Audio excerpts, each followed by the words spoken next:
I want to start off by saying that I am not a professional comedian. By day, I am actually a professional online poker player.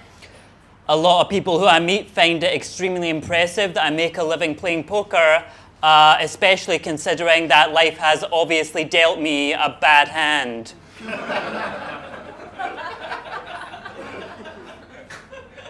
Have any of you guys ever been in that awkward situation where you've made it clear that you no longer want to have a relationship, but they don't want to accept that it's over?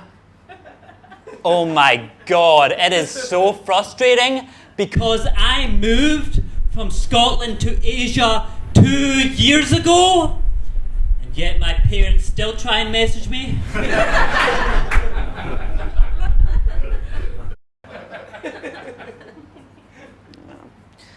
One thing I've noticed about Vietnamese culture is that Vietnamese people love sitting down in groups and eating food together, big part of their culture. And that is very different to how I grew up, because growing up, me and the rest of my family never sat down at the table together. Growing up, I was lonely, I had a low feeling of self-worth, I had a very negative attitude about life, and that's why they wouldn't let me sit with them.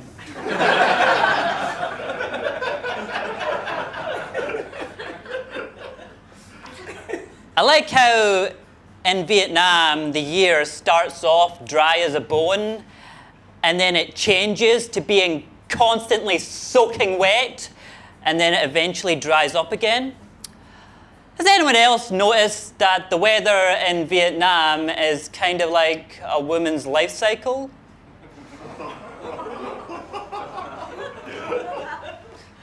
Sometimes I have to ask myself, am I living in Vietnam or a vagina?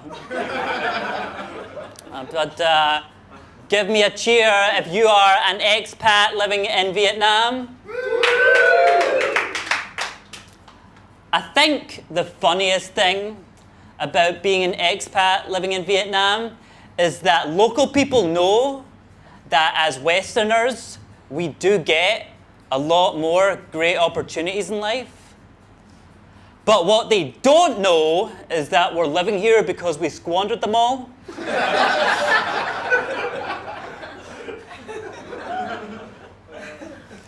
How badly did I fuck my life up?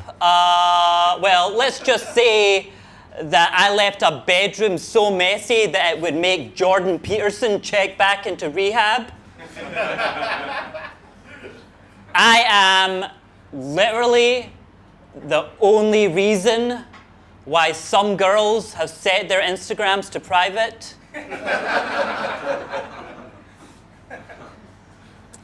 Yeah.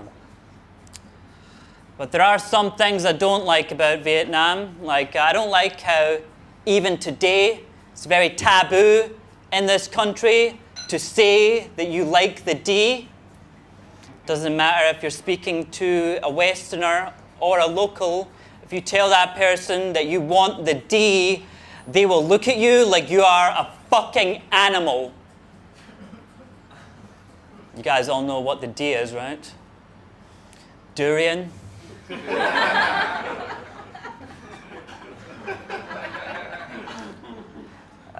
most shocking thing about living in Vietnam is seeing all of these young, beautiful Vietnamese girls that are willing to date bald, fat guys that are twice their age just so that they can avoid being approached by me.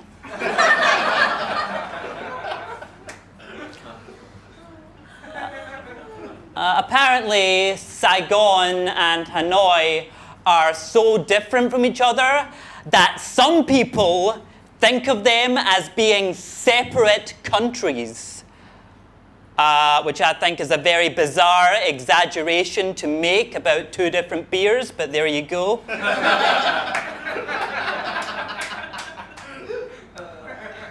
The borders have been virtually closed for over a year now, and I know a lot of you guys are missing your home countries. So do take the time to video call some of your family members to remind yourselves as to why you moved here.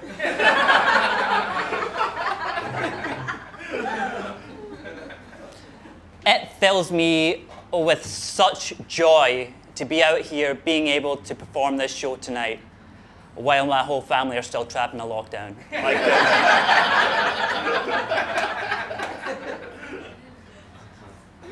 If you have a dream in life, it's very important that you make an effort to achieve it, because you never know what's possible if you don't try. And even as a child, my dream was to become a successful stand-up comedian. And I'm sure me doing this show here tonight in Vietnam is a perfect example of what a lot of people would call the sunk cost fallacy.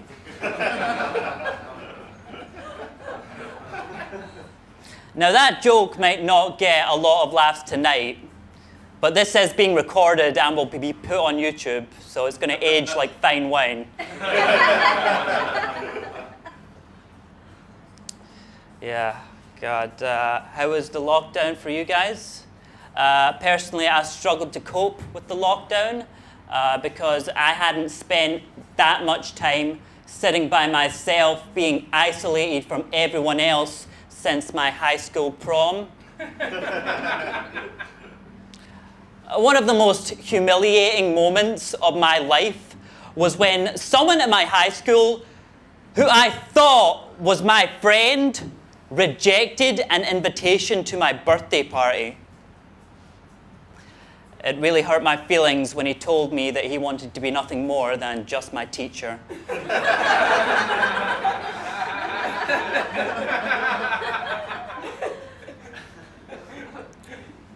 I rewatched the Twilight Saga over the lockdown. They're my favorite movies. I actually shouldn't have said that I rewatched the saga over the lockdown, because that would imply that I don't rewatch it every year. My favorite thing about those movies is how true to life they are.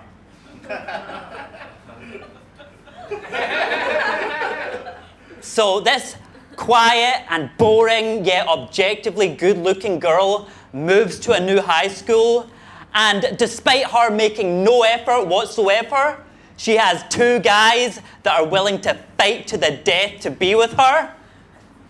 Now that is one of the most believable plot lines in the history of modern cinema. The only bad thing that I have to say about those movies is that they just weren't quite as good as the books. And I do read a lot. I read a lot, and I don't think that there was any Vietnamese people in Harry Potter. Because I don't remember reading about a family of four riding into Diagon Alley on one broomstick. I ran away from the life that I had in Scotland because I felt like nobody gave a fuck about me. But it turns out that I was wrong. Because the day I turned 26, despite not being there for over 2 years, I received a very unexpected yet deeply appreciated birthday message from Starbucks in my Gmail inbox. Yeah. I signed up for BetterHelp this past week. If you don't know what BetterHelp is, then your targeted Facebook ads are not as savage as mine. What it is online therapy over video call. You pay $320, and then you get 4 one-hour sessions with a fully licensed therapist. And I came away from my first session feeling really confident that I had just wasted $320.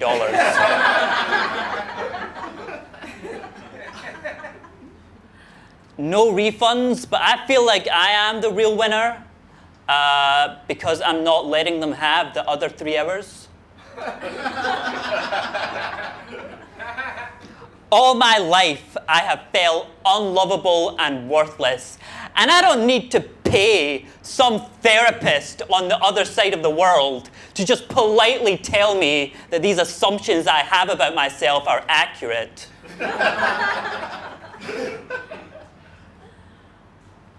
Yeah, Vietnamese girls are so beautiful, aren't they? I'm always completely lost for what to say whenever a Vietnamese girl calls me handsome, because it's obvious that she must have a very limited vocabulary. But my favorite thing about Vietnamese girls is not how beautiful they are. My favorite thing about Vietnamese girls is their political apathy. See, what you need to know about Vietnamese people is that, yeah, sure, they drink a lot of coffee, so they're obviously wide awake, but they're not woke. It's not hard to avoid being dragged into unwanted political conversations when you're living amongst people who think that Extinction Rebellion is a European techno festival and Antifa is a cheap Invisalign alternative.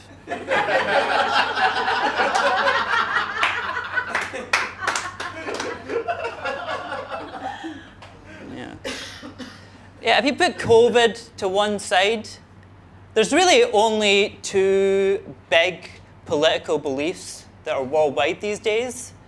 There's one big group of people that are convinced that climate change is this big problem that we need to tackle. But then there's this other big group of people that are convinced that all of the world's governments are being secretly controlled by Jews. And Vietnamese people have no acrimony towards Jews whatsoever. Which is a bit hard to believe because there's swastikas everywhere. So many swastikas in this country. I think I saw one sitting on top of the Saigon Center Christmas tree. Yeah. I've made 2 big financial fuck-ups this year, and we're halfway through April. BetterHelp, and I also signed up for 6 months of jiu-jitsu classes. Has anyone else ever been so numb that you paid money to let strangers choke you with their legs?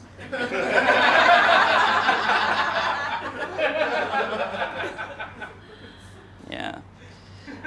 In case any of you are wondering where I stand on the whole culture war, consider me an ally to the feminists, in the sense that ally to them constantly to avoid arguments, but I do woke myself up to try and impress girls. I was talking to this feminist, and she started ranting about how male-dominated the boardrooms of global corporations are, and I was like, that's an issue that you're concerned about as well?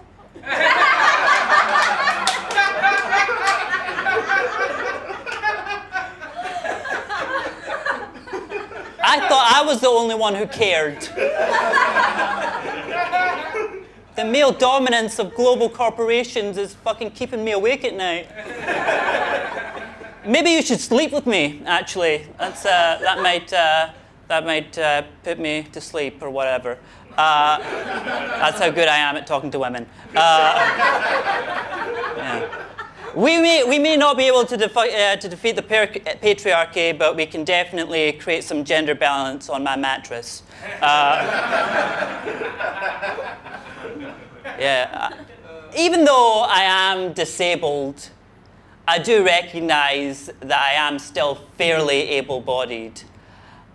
The only times I ever feel just as disadvantaged as a wheelchair-bound person is whenever I see people on an ice skating rink. or in a relationship.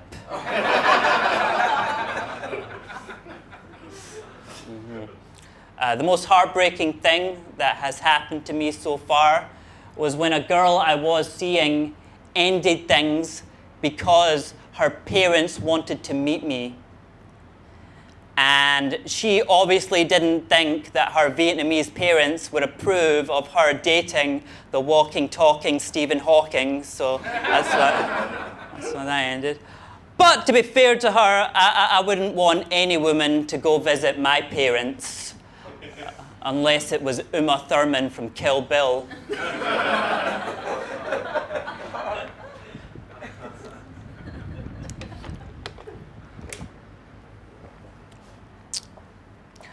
I love the diversity of the Saigon expat community.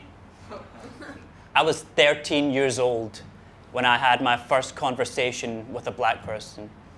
And I'm not that old. I was born in the mid-90s.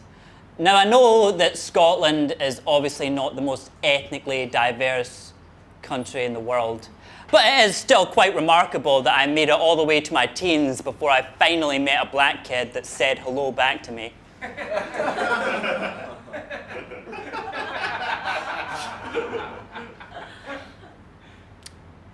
Do any of you people of color get upset whenever some obviously white person says something like, oh, well, my great-grandfather was 1/16 Native American, so I too am technically a person of color?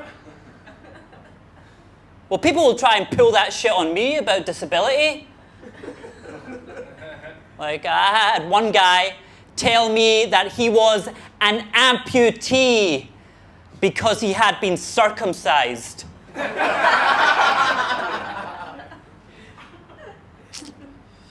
Yeah.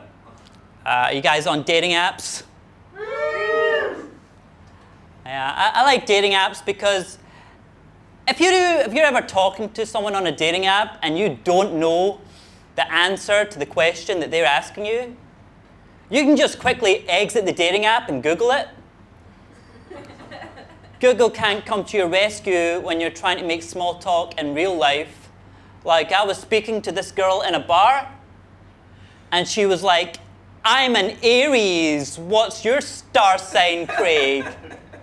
And so I'm like, a few people have told me that I'm an incel.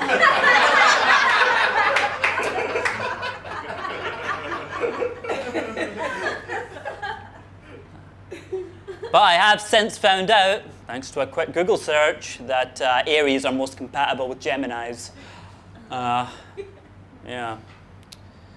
I'm on Bumble. I like the dating app Bumble because Bumble is the one dating app where the girls have to message first, which is great because that finally gives the shy, awkward guys like me a chance to ghost someone.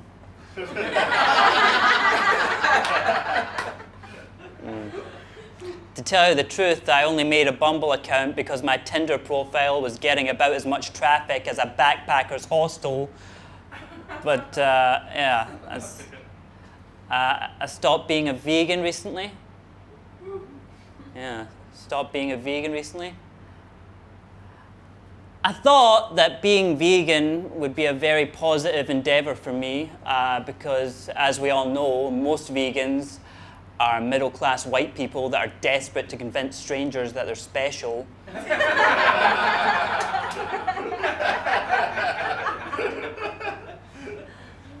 But now that I have left the cult, I thought I would like to let the rest of you know that you should not believe any of their fucking lies. Vegan men try and convince other guys that if they went vegan, women would find them more attractive. Well, that is certainly not the experience that I had. Because do you know what repulses women more than being approached by a guy who has cerebral palsy? It's being approached by a guy who has cerebral palsy and can't stop fucking farting.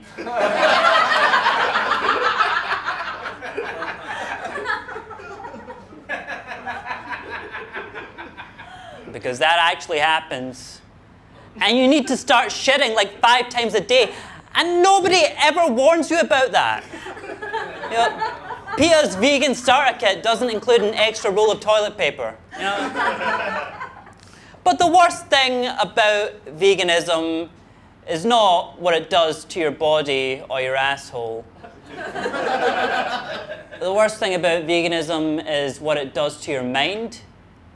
See, when you first get into veganism, everyone in your life who is not a vegan suddenly becomes an animal murdering piece of shit. I'll give you an example. 2 days into my vegan journey, I was speaking to my mother on Skype, and I saw her on the webcam eat a Cadbury's Dairy Milk chocolate bar in front of me. And I got so angry and triggered at seeing her do that, that for the first time in my life, I called her an evil cunt.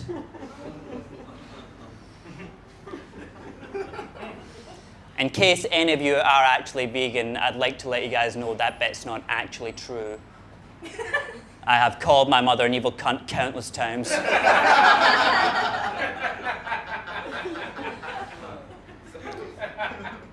I am on speaking terms with my parents, but I'll never be able to forgive them for the period in my life when they were telling me that they hated me and that they wished that I had never been born.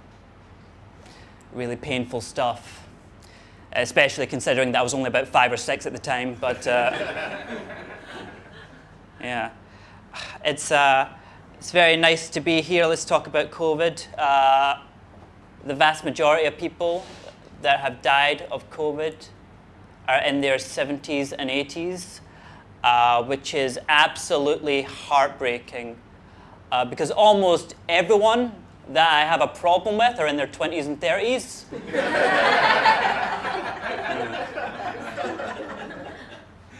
It's very cliche to say that 2020 was the worst year ever. But I've had a shit life. It's in my top 5. We had that big scary lockdown for 1 month last March, but other than that, the biggest inconvenience 2020 brought to my life was Joe Rogan's move to Spotify. Yeah. I have a fucking greater podcast, right? Like, help you get through life. Do you guys remember what life was like before podcasts? Back when, if you wanted to listen to 2 strangers have a conversation, you had to just sit down next to them and hope that they didn't move.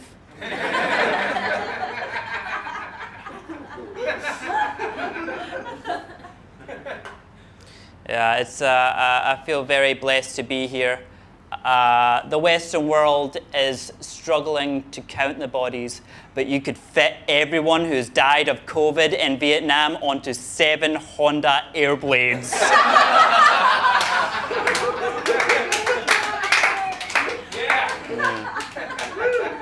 Staying in Vietnam during that initial COVID outbreak last March is without question the best decision of my life.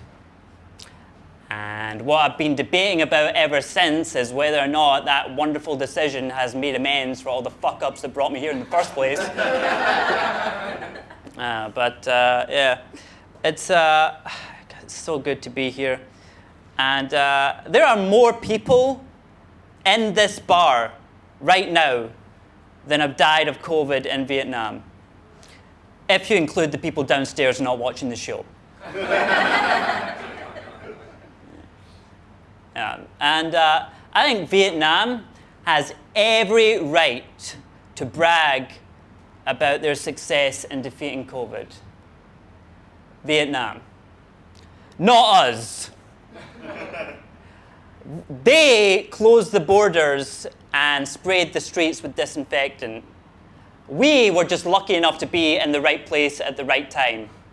And so bragging about being in Vietnam during the coronavirus pandemic is like bragging about being in the toilets of the Manchester Arena during that Ariana Grande concert.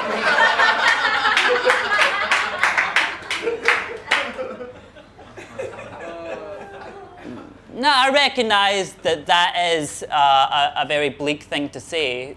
So, on a more positive note, there are more people that have died in concert suicide bombings than have died of COVID in Vietnam.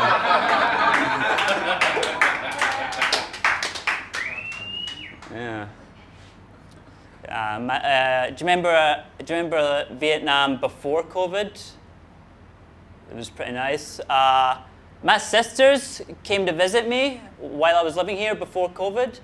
I didn't know that they were coming to visit me until a few days before they came, when they FaceTimed me out of the blue and told me that they had booked up flights and that they were asking me what to bring, what not to bring, where to stay, visa requirements. And I said, guys, the most important thing that you need to know is that I'd rather you didn't come. Yeah. I used to be addicted to Xanax.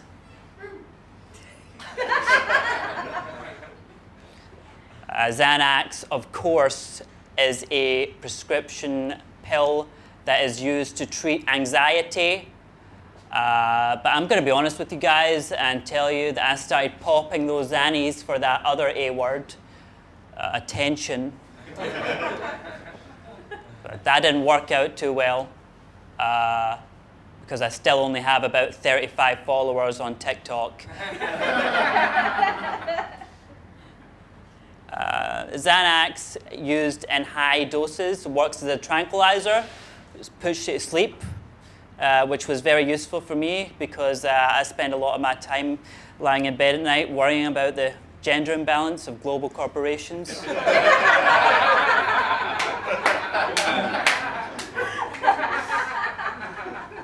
Yeah. I think that rappers glorify prescription abuse in their music too much. Like, if you ever see a music video of some guy's hands, he's either flaunting his Rolex watch or he is pouring cough syrup into a bottle of Sprite. And I don't think some 15-year-old kid's first thought when they watch that is going to be to head out to the fucking jewelry store. I never told my parents that I had developed a drug problem while I've been out here because I didn't want to get their hopes up with the thought of me returning home to Scotland in a body bag. That's a joke, obviously. But people are overdosing in record numbers, and nobody is doing anything about that. Because if these pharmacists really wanted young men to stay away from codeine, Xanax, or Percocet, then they would stop naming these drugs to sound like Mortal Kombat characters.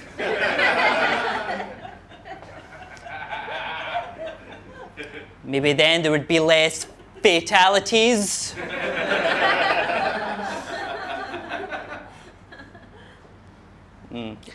People have advised me not to talk about my drug addiction on stage because it splits the room. But that Xanax routine is a pill that I am willing to die on.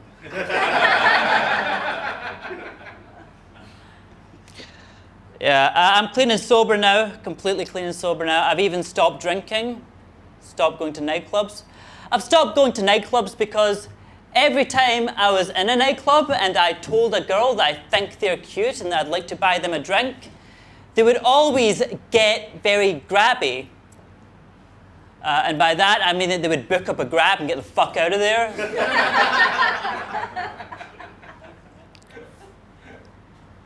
So, in case you haven't figured it out by this point in the show, I am currently single.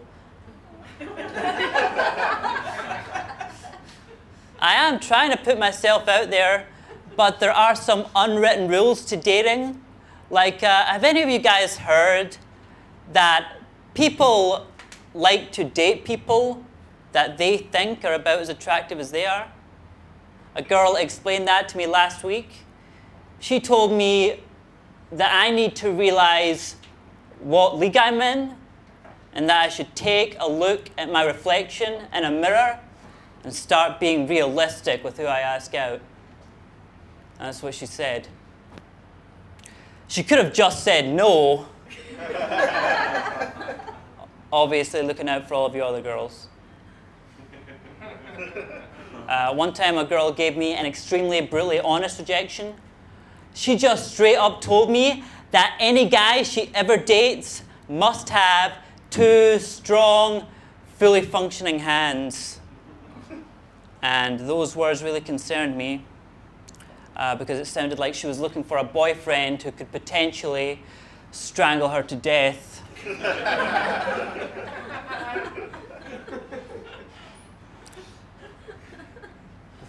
I hope she found what she was looking for.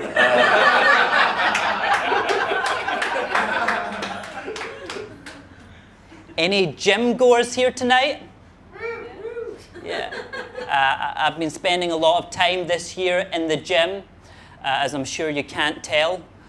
I am one of those few savage guys out there that could spend all day, every day in the gym and still be completely disregarded by women. But yeah, I'm going to be honest with you guys. The first time I ever went into a gym, I stole a dumbbell. I didn't know I was stealing.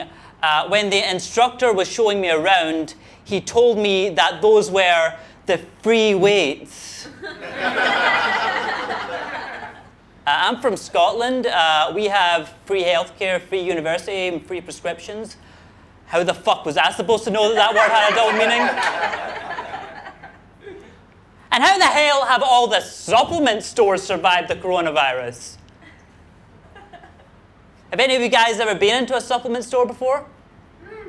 That's when you know that you've made it out of the ghetto. When there's room left in your budget for amino acids, you're doing something right. I don't think that I was made for the sport of bodybuilding. Because when I first started going to the gym, I went into a supplement store to buy a tub of protein powder, and I dropped it as I was carrying it to the counter. Yeah.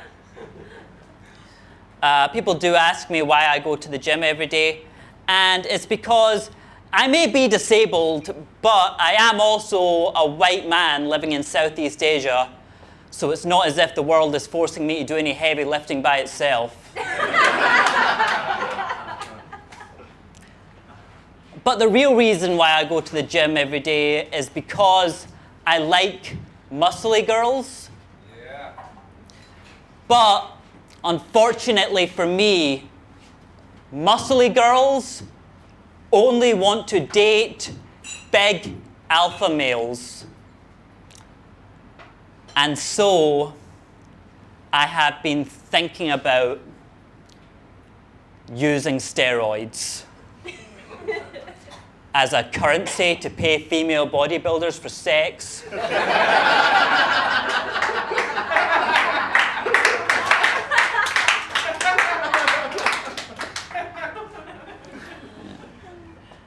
Times are getting so tough out here that one of my friends is seriously considering prostitution.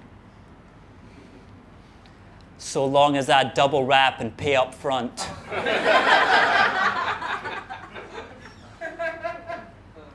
Does anyone else get surprised when they see guys getting into taxis with Vietnamese hookers that have huge fake tits? I really thought that we as a society were drifting away from single-use plastics.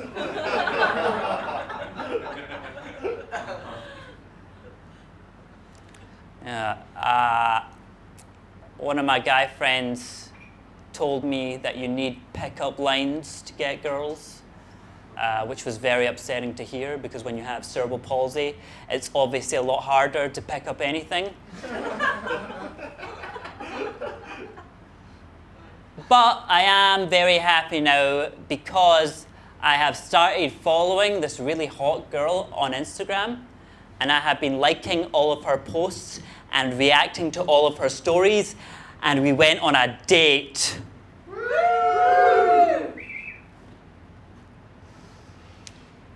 But not in that order.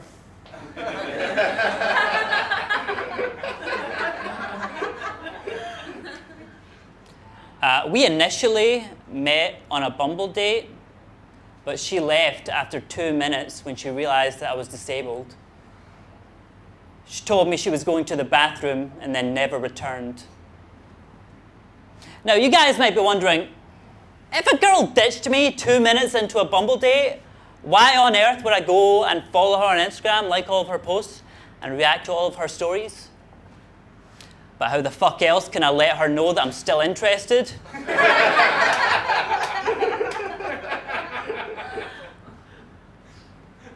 Yeah.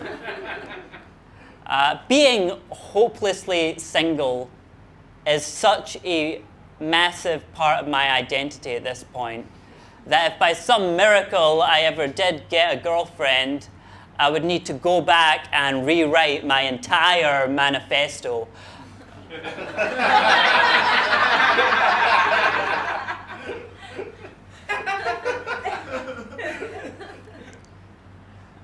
But in all seriousness,